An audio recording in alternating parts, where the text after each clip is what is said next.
Hello everyone, kami dari kelompok 5 Multimoda Freight Forwarding akan menjelaskan mengenai tentang materi apa saja yang ada di Multimoda Freight Forwarding. Saya bersama teman-teman saya. Yang pertama, saya lalu Bendi Albayani Akbar. Yang kedua, Salsabila Oktaviani Ramli, Sherly Oktavia Putri, Afifah Farah Poziah, Anissa Nur Hikmah, dan Yuli Utami. Sebelum kita membahas apa saja materi yang ada di Multimoda Freight Forwarding, kita harus mengetahui apa itu multimoda dan freight forwarding. Yang pertama, multimoda. Multimoda adalah cara mengangkut barang dengan menggunakan sedikitnya dua moda angkutan yang berbeda. Berdasarkan satu dokumen perjanjian angkutan multimoda, barang diangkut dari suatu tempat negara ke suatu tempat negara lain, di mana barang akan diserahkan.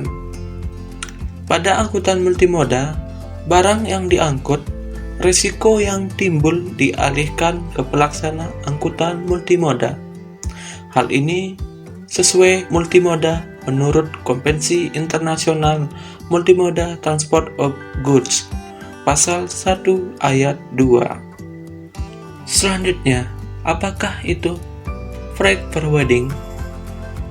Freight forwarding adalah kegiatan usaha yang ditujukan untuk mengurus semua kegiatan yang diperlukan bagi terlaksananya pengiriman dan penerimaan barang melalui transportasi darat, laut, ataupun udara, yang dapat mencakup kegiatan penerimaan, penyimpanan, sortasi, pengepakan, pengukuran, penimbangan, pengurusan, penyelesaian dokumen, penerbitan dokumen angkutan, perhitungan biaya angkutan, klaim asuransi atas pengiriman barang, serta penyelesaian tagihan dan biaya-biaya lainnya berkenaan dengan pengiriman barang-barang tersebut sampai diterima oleh yang berhak menerimanya. Pihak yang terlibat. Yang pertama, shipper atau pemilik barang, yaitu pihak yang memiliki barang yang akan diangkut, biasanya adalah perusahaan produsen barang. Yang kedua, buyers atau pembeli, yaitu pihak yang membeli barang yang diangkut untuk perdagangan ke luar negeri, dapat disebut sebagai importir. Yang ketiga, EMKL atau ekspedisi muatan kapal laut, yaitu jasa angkutan yang berwenang mengangkut barang hingga barang tersebut naik ke kapal, sekaligus mengurus dokumen-dokumen perjalanan barang tersebut. Yang keempat, freight forwarder, yaitu pihak yang mengurus masalah angkutan barang yang akan digunakan dan mengurus dokumen-dokumen perjalanan barang tersebut hingga sampai ke negara tujuan. Buyers forwarder juga dapat berperan sebagai EMKL. Dan yang kelima, trucking, yaitu pihak yang melayani jasa pengangkutan barang angkutan darat atau truk. Ada 7 kelebihan dari multimoda. Yang pertama, mengurangi waktu yang hilang pada transshipment point. Kedua, mengangkut lebih cepat, menekan kerugian terhadap jarak, dan menghemat permodalan. Ketiga, mengurangi beban dokumentasi, formalitas, dan birokrasi. Keempat, menghemat biaya karena tarif rata-rata dan biaya asuransi turun. Kelima, memerlukan satu agen saja sebagai penanggung jawab. Keenam, menurunkan harga barang ekspor. Dan yang ketujuh, meningkatkan daya saing barang ekspor di pasar global. Pengangkutan barang gabungan atau yang biasa disebut dengan multimoda, yaitu ada 6. Yang pertama, piggyback. Piggyback yaitu bentuk gabungan antara angkutan kereta api dan angkutan jalan raya. Yang kedua, ada trainship, yaitu bentuk gabungan antara angkutan kereta api dan angkutan laut. Yang ketiga, ada fishback, yaitu bentuk gabungan antara angkutan jalan raya dan angkutan laut. Yang keempat, ada air truck, yaitu bentuk gabungan antara angkutan udara dan jalan raya. Yang kelima, ada sky rail, yaitu bentuk gabungan antara angkutan udara dan angkutan kereta api.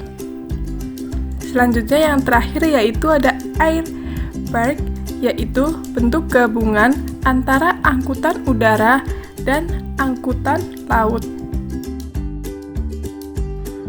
Selanjutnya, ketentuan pengiriman barang melalui darat.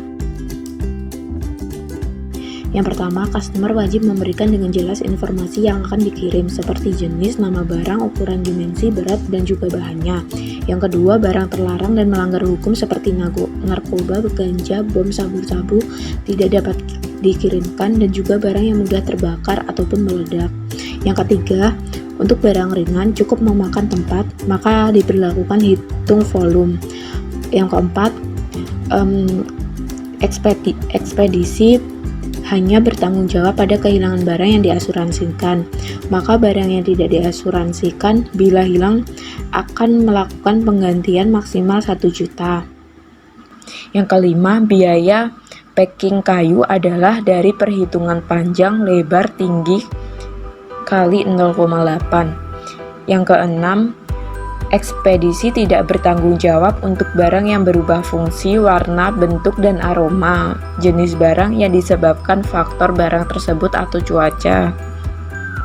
Yang ketujuh, pembatalan sepihak dari customer setelah barang diterima akan dikenakan pemotongan mulai 10% sampai 25%. Yang kedelapan, untuk barang yang sudah di dalam perjalanan pengiriman tidak dapat diganti alamat tujuannya.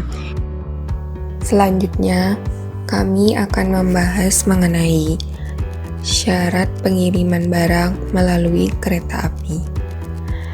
Syarat yang pertama yaitu pengirim harus menyatakan isi kiriman dengan sebenarnya. Yang kedua, KAI berhak melakukan pemeriksaan terhadap kiriman yang dicurigai tidak sesuai dengan ketentuan yang berlaku di PT KAI secara khusus dan atau yang berlaku di Indonesia secara umum.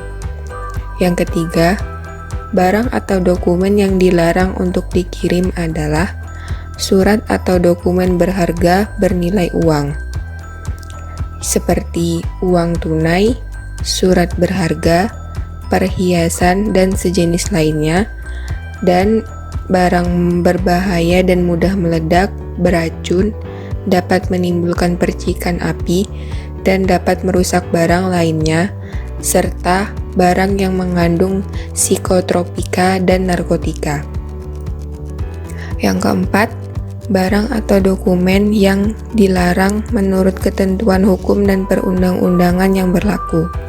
Barang atau dokumen cetakan, foto, dan barang lainnya yang dapat melanggar aturan kesusilaan pornografi.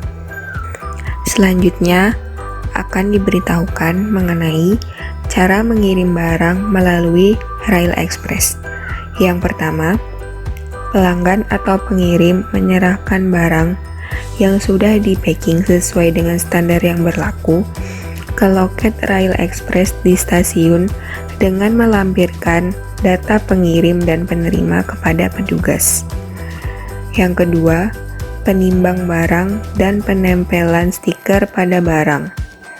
Yang ketiga, pembayaran oleh pelanggan di loket stasiun Rail Express sesuai biaya angkutan.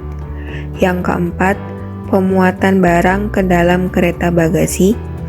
Yang kelima, proses pengiriman barang. Yang keenam, pembongkaran barang dari dalam kereta bagasi. Dan yang terakhir, pengambilan barang oleh pelanggan atau penerima dengan menunjukkan bukti transaksi barang, kartu identitas asli di loket pengambilan barang Rail Express di stasiun tujuan.